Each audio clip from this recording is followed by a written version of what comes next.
लोकसभा का शीतकालीन सत्र चल रहा है। इस दौरान हिमाचल प्रदेश के मंडी से सांसद और अभिनेत्री कंगना रनौत चर्चा में रही।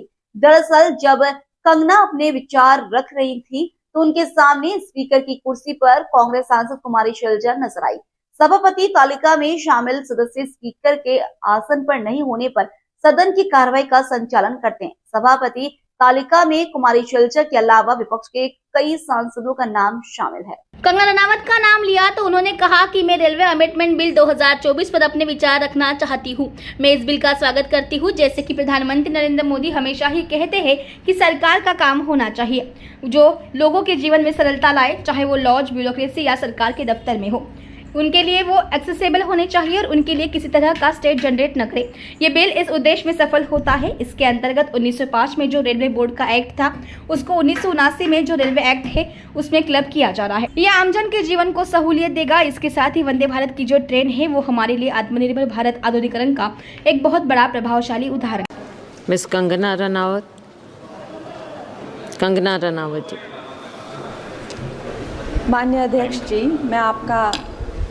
मैं आपकी धन्यवादी हूँ कि आपने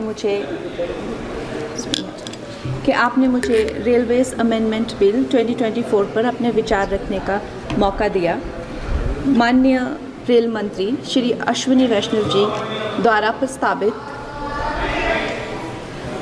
प्रस्तावित इस बिल का मैं स्वागत करती हूँ।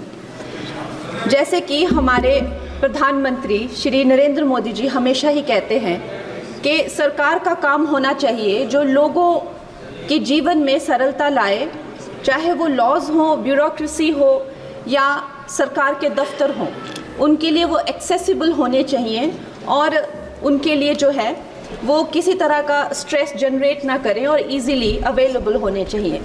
निश्चय ही ये जो बिल है इस उद्देश्य में जो है वो सफल होता है और इसके अंतर्गत जो है 1905 में जो रेलवे बोर्ड एक्ट था उसको 1989 में जो रेलवे एक्ट है उसमें क्लब किया जा रहा है। निश्चय ही इस तरह के जो एक सिंगुलर लॉ बनाकर जो है वो आई फील कि हमारे जो साधारण मानवीय हैं उनके लिए बहुत ही इजीली अवेलेबल होंगे, एक्सेसिबल होंगे, इसीलिए मैं इसका स्वागत करती हूँ।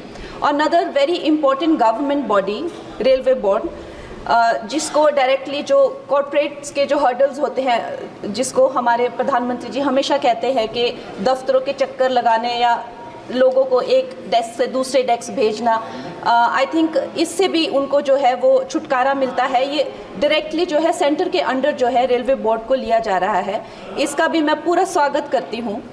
और उसके साथ ही वंदे भारत की जो हमारी जो ट्रेन्स हैं वो हमारे लिए आत्मनिर्भर भारत आधुनिकीकरण का एक बहुत बड़ा, एक प्रभावशाली उदाहरण, एक चिन्ह बनकर आई हैं सामने। और जब 68 वंदे भारत जो है भारत को दी गई थी तो उसमें से एक वंदे भारत हमारे हिमाचल जैसे छोटे से प्रदेश को भी दी गई थी, ऊना शहर में। उसके साथ ही मैं जानती हूँ कि हिमाचल बहुत ही एक दुर्गम क्षेत्र है, मगर जिस तरह से हमारी सरकार भारतीय जनता पार्टी जम्मू कश्मीर हो गया या और पहाड़ी इलाके हो गए, उनमें जो है इतने ज़्यादा रेल प्रोजेक्ट्स जो है वो लॉन्च कर रहे हैं। उसी के साथ भी हमें भी हिमाचल के लिए बहुत ज़्यादा जो है वो सर्वेज हो रहे हैं, रेल का बजट मिला है। शिमला हो गया या धर्मशाला, कांगड़ा और बैजनाथ हो गया, ऐसे न जाने बहुत सारे जगहों पे, हमीरपुर जैसी जगहों पर जो है बहुत सारे प्रोजेक्ट्स आ रहे हैं। लेकिन मैं माननीय मंत्री जी का ध्यान मैं मंडी क्षेत्र की तरफ लाना चाहूँगी। एक्चुअली मंडी क्षेत्र 60 to 70% ऑफ जो हिमाचल का जियोग्राफिक एरिया है वो मंडी क्षेत्र में ही आता है।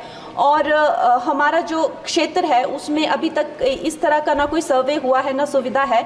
अगर हमारे क्षेत्र में अगर चाहे वो सेंट्रल मंडी अगर दिल्ली से जुड़ता है या चंडीगढ़ या चाहे अंबाला जैसी 2-3 जगहों से भी अगर हमें जोड़ा जाए तो हमारे हिमाचल की जो प्रगति और विकास है उसमें हमें बहुत सहायता मिलेगी।